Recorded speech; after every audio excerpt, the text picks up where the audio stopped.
Good morning, and welcome to this week's Sunday Musings. My name is Lee Asplund, and every week I talk about something that's been on my mind. And this week, it happens to be Mother's Day, so I want to take a moment to wish you and your mothers a happy Mother's Day. And I want to talk today about the influence of some amazing, strong women in my life. People who have been in a role of a mother or a mentor that have been incredible. I'm going to start with the story of my mom, just briefly. She is an amazing woman. It's sometimes hard for me to remember that because she suffers from Alzheimer's right now. So the woman that I grew up with is not quite the woman she is now, though it's led to some very interesting conversations, and I've gotten to know a lot more about the woman she was before she had me, because frequently now the conversations we have might be where she thinks I'm a girlfriend in high school, and so I get to hear a lot of really cool background and stories about her and my family that I never would have heard. But the woman I grew up with is an amazing woman. She's artistic, she could write, she loved literature, couldn't sing worth a darn, but she would love poetry and she would read me poetry, and it was always amazing. I actually developed a bit of a passion for poetry. Sometimes she also used poetry to put me to sleep as a kid, so sometimes I still struggle with that.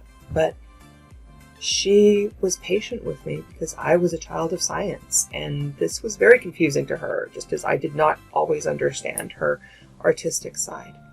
But growing up, I told her once, and she got really mad, that I thought of her more as a good friend who I could go to and talk to about anything, who was there. She might have been one of the very first members of my personal board of directors that I talked to about a long time ago. And throughout my life, I could always talk with her. I would make decisions she would absolutely not agree with, but she would be supportive, and so she taught me the lesson of unconditional support. My sister. She's my baby sister. She'd kill me for that. Probably will when she hears this. But I respect the crap out of her. She has never taken the easy path. And she's had to work twice as hard because of that. And she is incredible. She put herself through school while raising kids without the support of their fathers who took off. She raised amazing kids. She took herself through college because she had another dream. She has worked so hard to do everything, and she just makes it happen because she never believes it won't. And that's an amazing person in my life. There's a woman by the name of Catherine who I adore. She's like a big sister and a surrogate mom.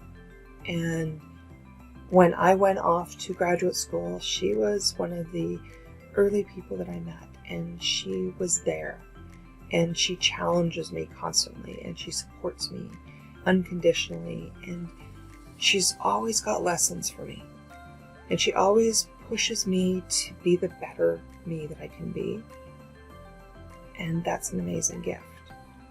There was another woman growing up. She lived next door to us out in the country. There weren't a lot of other people around, so I spent a lot of time with my neighbors. Eleanor is an amazing person. And I seem to use that word a lot, but I'm just still in awe of all of these women. And she taught me the joy of teaching. She was a teacher.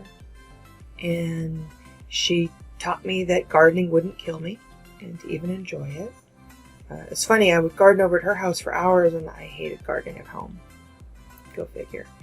But she encouraged me in different ways, and to this day, every time I talk to her, she is so passionately excited about what's going on in my life and shares with me hers. And she's just been a role model about embracing life and taking leaps. When she was, I think, in her 50s, maybe 60s, she took off for like a year and went to Tibet to learn yoga and live in a commune. And then came back and taught yoga, and that was an adventure, and she's always encouraged me to do those things that intrigue me and scare me, and to take those leaps of faith, which is probably why I do. So these are just a few of the strong women in my life that have supported me and played a role in helping me become who I am. I would love to hear your stories about the women in your life. Now, get off of here and go spend some time with your mothers, your grandmothers, your daughters, and your granddaughters. Because this is the day to celebrate motherhood. And you can't celebrate motherhood without thinking of those who became before and those who are still coming. Have a great day, and I'll see you next week.